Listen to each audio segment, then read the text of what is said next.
Our house is on fire. I am here to say our house is on fire. According to the IPCC, we are less than 12 years away from not being able to undo our mistakes. In that time, unprecedented changes in all aspects of society needs to have taken place, including a reduction of our CO2 emissions by at least 50%.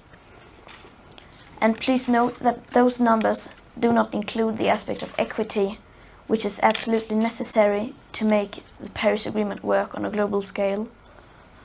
Nor does it include tipping points or feedback loops like the extreme powerful methane gas being released from the thawing Arctic permafrost. At places like Davos, people like to tell success stories, but their financial success has come with an unthinkable price tag. And on climate change, we have to acknowledge that we have failed. All political movements in their present form have done so.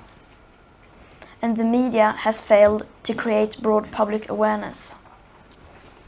But Homo sapiens have not yet failed.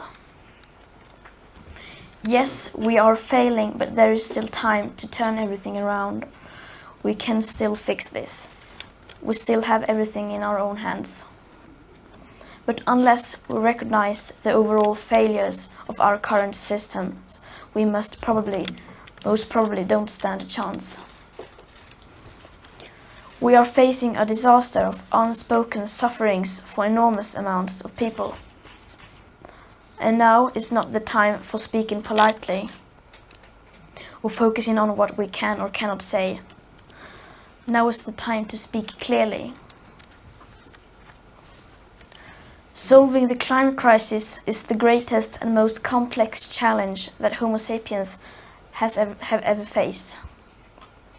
The main solution, however, is so simple that even a small child can understand it. We have to stop the emissions of greenhouse gases.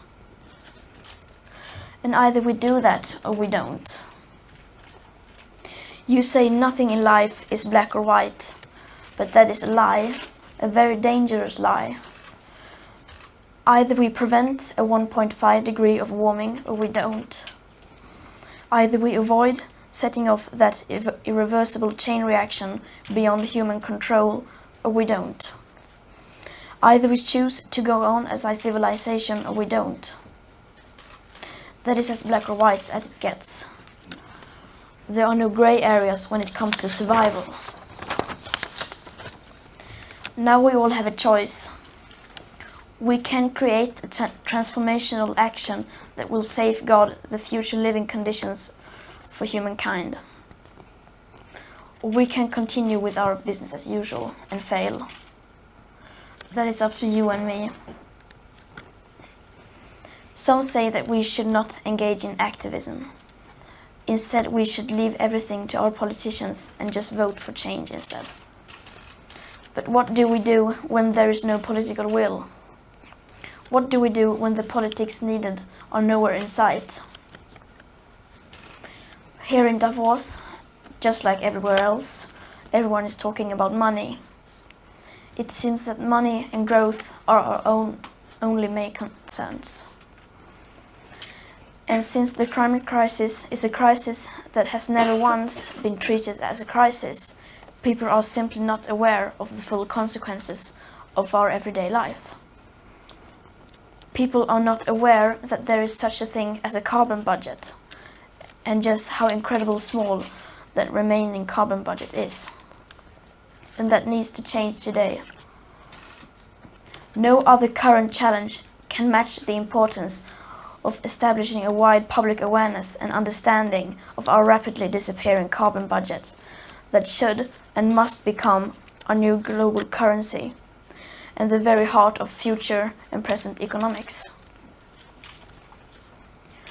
We are now at a time in history where everyone with any insight of the climate crisis that threatens our civilization and the entire biosphere must speak out in clear language, no matter how uncomfortable and unprofitable that may be. We must change almost everything in our current societies. The bigger your carbon footprint is, the bigger your moral duty. The bigger your platform, the bigger your responsibility.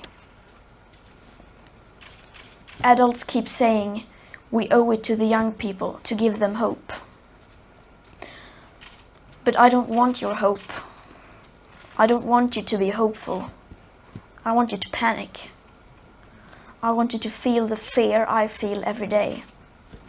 And then I want you to act. I want you to act as if you would in a crisis. I want you to act as if the house was on fire. Because it is.